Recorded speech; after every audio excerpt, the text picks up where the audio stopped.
Hi and welcome to this course. In this video, I will show you how you can add a page.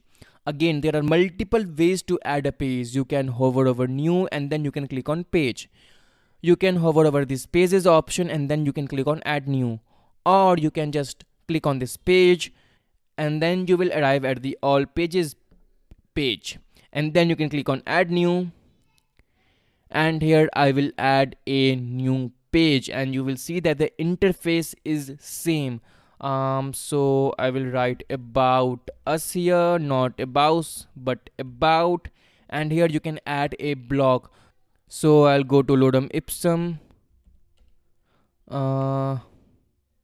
Here we go, click on this link, and I just want one paragraph, and then click on generate lodum ipsum, and here just copy this text like this. I will right click and copy, and then I will go to this page. I will click on add a new block, and then I will click on paragraph, and then I will paste all that text, and then I will hit enter.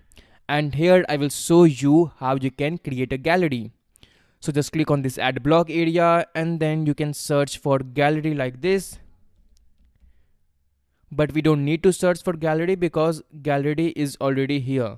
So let's just remove this. So here you go, gallery is already here. So just click on that, and you can upload all the new picture, but I'm going to choose all the pictures which I have already uploaded. Remember, I uploaded 2 in the media lesson, and we have 3 images from before.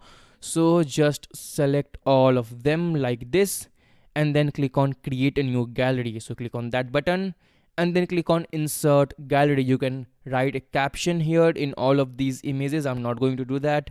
Just click on insert gallery, and here you have a wonderful, beautiful gallery.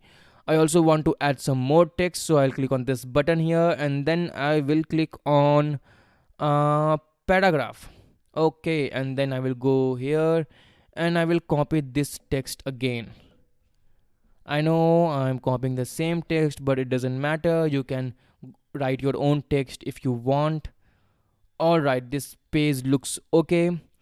And now let's just go to this page option. Here you have the same exact option. You have status and visibility. Again, the public will be visible to everyone.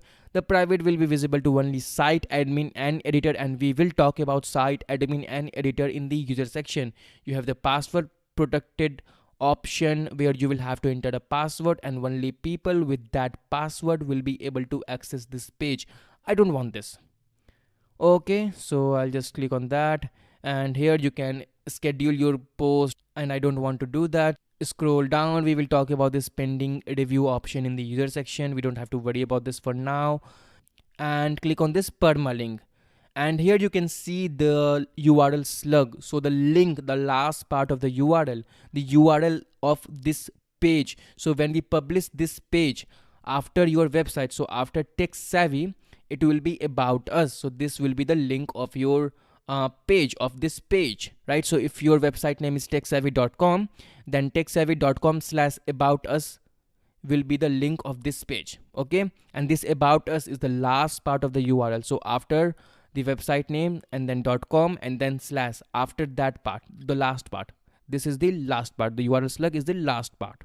We'll see when we talk about permalinks. You can also add a feature image. If you want to do that, please go ahead and do that. Now click on discussion, and here you can see that by default the allow comment are unticked. But why are they unticked? Well, they are unticked because we don't normally post comment on pages. Why? I'll tell you why in a minute. So click on page attribute. You can select a parent page. We are going to talk about it later in this course, so just ignore that for now, and then click on the publish button. We will publish this page now, and then click on publish again, and now click on view page. And here you can see this was your slug and the last part of the URL. Okay, just scroll down and this page is looking okay.